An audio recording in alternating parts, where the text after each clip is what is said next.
In August 1945, the Soviet High Command gathered in a dimly lit war room to finalize plans for the Manchurian strategic offensive and the Kuril Islands invasion. Stalin and his generals studied detailed maps of Manchuria and the Kuril archipelago, weighing the logistical challenges of a dual-front assault. The operation, codenamed August Storm, aimed to cripple Japan's Kwantung army and secure strategic territories before Japan's anticipated surrender. Historical records show the Soviets meticulously coordinated with Allied forces, timing their offensive to coincide with the atomic bombings of Hiroshima and Nagasaki. The decision marked a pivotal moment in the final days of World War II. Following Stalin's orders, Soviet forces began mass mobilization across Siberia. Columns of T-34 tanks, artillery, and infantry units boarded trains bound for the Manchurian border. The Trans-Siberian Railway became a lifeline, transporting over 1.5 million troops and their equipment. Declassified Soviet archives reveal that the Red Army faced harsh weather and supply shortages, yet maintained relentless momentum. Meanwhile, the Pacific Fleet assembled in Petropavlovsk-Kamchatsky, preparing for the naval assault on the Kuril Islands. This dual-front strategy aimed to overwhelm Japanese defenses and secure a swift victory. On August 9, 1945, the Red Army launched a devastating blitzkrieg into Manchuria, catching the Japanese Kwantung army off guard. Soviet artillery barrages lit up the night sky, obliterating fortified positions.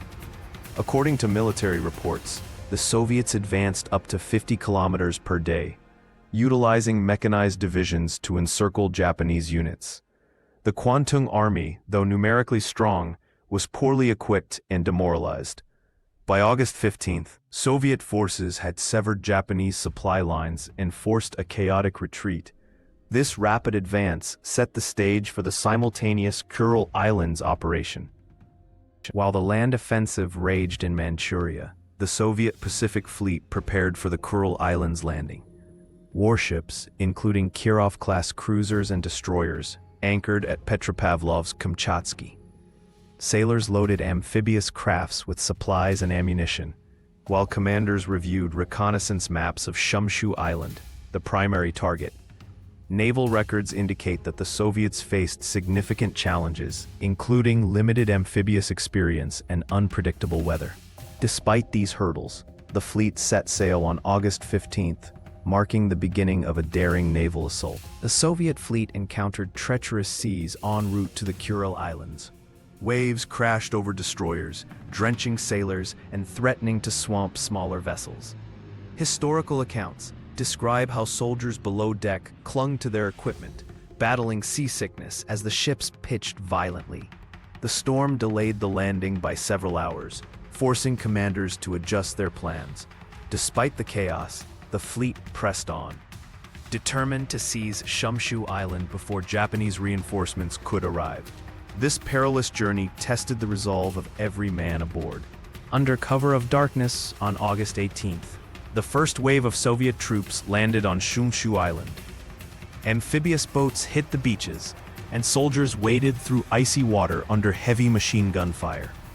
Japanese defenders dug into fortified positions, unleashed a barrage of bullets and mortars. The Soviets suffered heavy casualties in the initial assault, but they secured a precarious foothold. Declassified reports highlight the bravery of individual soldiers who charged bunkers with grenades, turning the tide of the battle. This chaotic landing marked the beginning of a brutal fight for control of the Kurils. The battle for Shumshu quickly devolved into vicious close-quarters combat. Soviet flamethrowers scorched Japanese bunkers, while infantrymen engaged in hand-to-hand fighting across the volcanic terrain. Japanese defenders, though outnumbered, fought with desperate ferocity, knowing surrender was not an option. Medical teams struggled to keep up with the mounting casualties on both sides. By dawn, the Soviets had gained ground, but the cost was staggering. This brutal engagement exemplified the savagery of the Pacific War's final days. As the sun rose on August 19th, Soviet reinforcements arrived, turning the tide of the battle. Fresh troops stormed the remaining Japanese strongholds, supported by tanks and artillery. Japanese resistance began to crumble, with some units surrendering for the first time in the war. Historical footage shows Soviet soldiers raising the hammer and sickle flag over captured positions. By midday, Shumshu was under Soviet control, though sporadic fighting continued. This victory paved the way for the occupation of the entire Kuril chain, a strategic prize in the Pacific. On August 23, Moscow officially announced the capture of the Kuril Islands. A radio broadcast celebrated the Pacific Fleet's triumph, hailing it as a decisive blow against Japan. The victory solidified Soviet claims to the region and demonstrated their growing influence in the post-war order. Declassified documents reveal Stalin's personal interest in the Kurils, viewing them as a buffer against future threats. The announcement also pressured Japan to accelerate surrender negotiations, as Soviet forces now stood within striking distance of Hokkaido. This moment marked a geopolitical turning point in the Pacific. The Manchurian offensive and Kuril landing had far-reaching consequences. Soviet control of the Kurils became a permanent point of contention with Japan, remaining unresolved to this day. Militarily, the operation showcased the Red Army's ability to execute complex, multi-front campaigns. Historians argue it hastened Japan's surrender, though its significance is often overshadowed by the atomic bombings. The fog-shrouded ruins of Shumshu stand as a somber reminder of the human cost of war. As Soviet patrols watched Hokkaido from the islands, the world began to grapple with the new realities of the Cold War.